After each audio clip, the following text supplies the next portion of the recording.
Safa gold and diamonds original ബില്ലോടുകൂടി മാത്രം സ്വർണം വിൽക്കുന്നു. Safa gold and diamonds, different by design.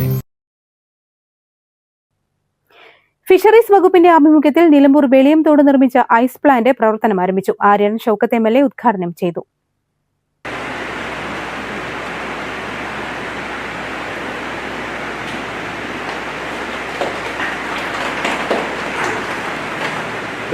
ഇനി മുതൽ അതേപോലെ തന്നെ വേദിയിൽ ഇതിൻ്റെ ഉടമസ്ഥനിരിക്കുന്നുണ്ട് ബഷീർ, അറിയാം, ദീർഘകാലമായിട്ട് നമ്മുടെ നിലമ്പൂരിൽ മത്സ്യക്കച്ചവടം നടത്തുന്ന ആളുകൂടിയാണ്. അപ്പം അദ്ദേഹത്തിന് തന്നെ ബോധ്യമായിട്ടുണ്ട് കച്ചവടം മുന്നോട്ട് പോകണമെങ്കിൽ ഐസിന് ഇവിടെ തന്നെ ഉണ്ടാക്കണം. ഇതിന് കേന്ദ്ര ഗവൺമെൻറ് 40 ലക്ഷം രൂപയുടെ ഇതിന് 40% എന്ന നിലക്ക് 16 ലക്ഷം രൂപയാണ് ഇതിന് സബ്സിഡിയായി കൊടുത്തിട്ടുള്ളത്. ഈ പദ്ധതിയിൽ സാധാരണ ജനറൽ വിഭാഗമാണെങ്കിൽ 40% സബ്സിഡി കിട്ടും. SC വിഭാഗവും വനിതകളാണെങ്കിൽ 60% സബ്സിഡി കിട്ടുന്നൊരു വലിയ പദ്ധതിയാണ്. ഏകദേശം ഞാൻ ചോദിച്ചപ്പോൾ ഇതിൻ്റെ ജില്ലാ പ്രോഗ്രാം ഓഫീസർ കൃപ പറഞ്ഞത് ഏകദേശം 2 കോടിയിലധികം രൂപ, അല്ലേ? എത്ര കോടിയാ? 6 കോടിയിലധികം രൂപ ഇത്തരം സ്കീമുകളിൽ, ഇത്തരം പദ്ധതികൾ ആരംഭിക്കാൻ മലപ്പുറം ജില്ലയിൽ വിതരണം ചെയ്തിട്ടുണ്ട്. ഏതായാലും ഈ പ്രദേശത്തെ ആദ്യത്തെ ഒരു സംരംഭമാണ് നിലമ്പൂരിലെ ഈ ഐസ് പ്ലാന്റ്. അതുകൊണ്ട് എനിക്ക് മീൻ കച്ചവടക്കാരോട് പറയാനുള്ള ഐസ് ഇവിടെ ഉണ്ട് എന്നുള്ള നിലക്ക് ദീർഘനേരങ്ങളും ഐസിലിട്ട് വെക്കരുത്.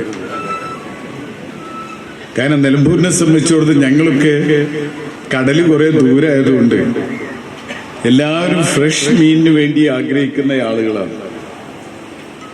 നമുക്ക് എപ്പോഴും കോഴിക്കോട് ചെല്ലുമ്പോഴും തലശ്ശേരി ചെല്ലുമ്പോഴും അതല്ലെങ്കിൽ കണ്ണൂർ ചെല്ലുമ്പോഴും ഒക്കെ താനൂര് തിരൂര് ഭാഗത്തൊക്കെ ചെല്ലുമ്പോൾ അവർ പോയിട്ട് ഈ ഫ്രഷ് മീൻ പിടിച്ചു കൊണ്ടുവന്ന് കറി വെച്ച് തരുമ്പോൾ നമുക്കൊരു വലിയ സന്തോഷമാണ്.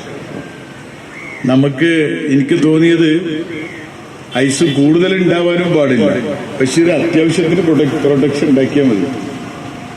പിന്നെ എന്തായാലും ഇവിടുത്തെ മത്സ്യ മേഖലയിൽ പ്രവർത്തിക്കുന്ന ആളുകൾ ഇനിയും ഒട്ടേറെ സൗകര്യങ്ങൾ നമുക്ക് നിലമ്പൂർ ഉണ്ടാവേണ്ടതുണ്ട്.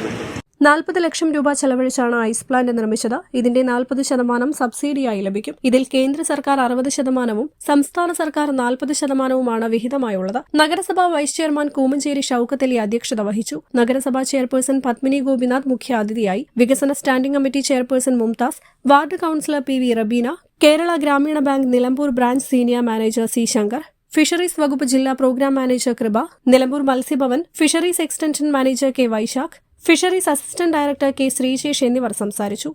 News bureau, Nilambur. അത്യാധുനിക സൗകര്യങ്ങളുമായി ഇനി പുതിയ രൂപത്തിലും ഭാവത്തിലും ഇന്ത്യൻ ബേക്സ് നിങ്ങളെ സ്വാഗതം ചെയ്യുന്നു. Indian bakes, opposite police station, Manjeri road, Wandoor.